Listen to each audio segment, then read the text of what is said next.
When we are old, hair, the color of tombstones, bones that sound like wet windshield wipers whenever we slow dance through the living room, I imagine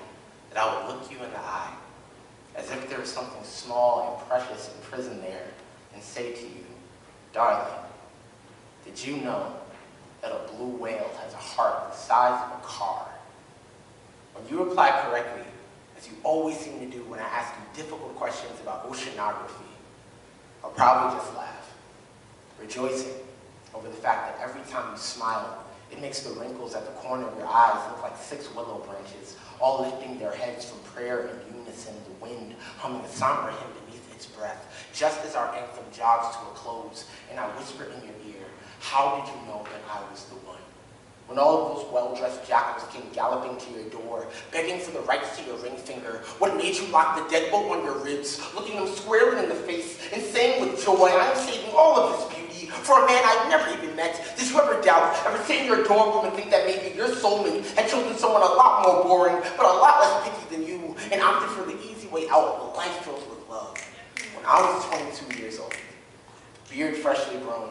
an ocean away from my family with the kind of pain that drives men to do selfish, barely forgivable things, I dreamt of you nightly, hunted for your smile in every audience that I broke for, hoping that I could literally steal a glance, download it onto my retinas and replay the moment our eyes first played freeze tag, and neither one of us wanted to stop being it, so we just kept on touching, hoping that Father Time would give us a hall pass and allow us to orbit one another forever. And speaking of orbits, did you know that there are more stars in the sky than grains of sand on the entire planet, and that I would give you either one if you merely asked, peel the night from the sky's skin like the rind of an orange, or ask God if I could borrow some breeze for just a moment and blow the shoreline of every beach into a giant hourglass made just for us, and say this is how long I will adore the things about you that no one else even notices, like your laugh. Now it sounds like a mix of Jimi Hendrix and Woodstock and 2 rainstorms singing perfectly in tune, those orthopedic shoes, and how they always match your cardigans perfectly,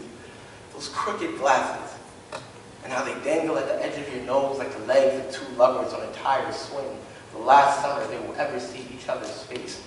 The first time I saw your face, I thought, wow, if there were a gorgeous Olympics, she would be alive.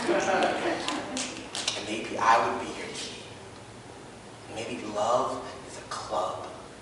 that we both got into for free. We just haven't stopped dancing for all these decades because we really like the music in here. And maybe, if you ask me to, I will crawl through the veins of a blue whale on my hands and knees, photograph that Volkswagen-sized heart of hers, and place the picture underneath your pillow before we went to sleep. When you ask me about it, I'll probably just laugh, giggling, like I've got a handful of diamonds in my throat, and say, see, I told you, the biggest heartbeat God ever made.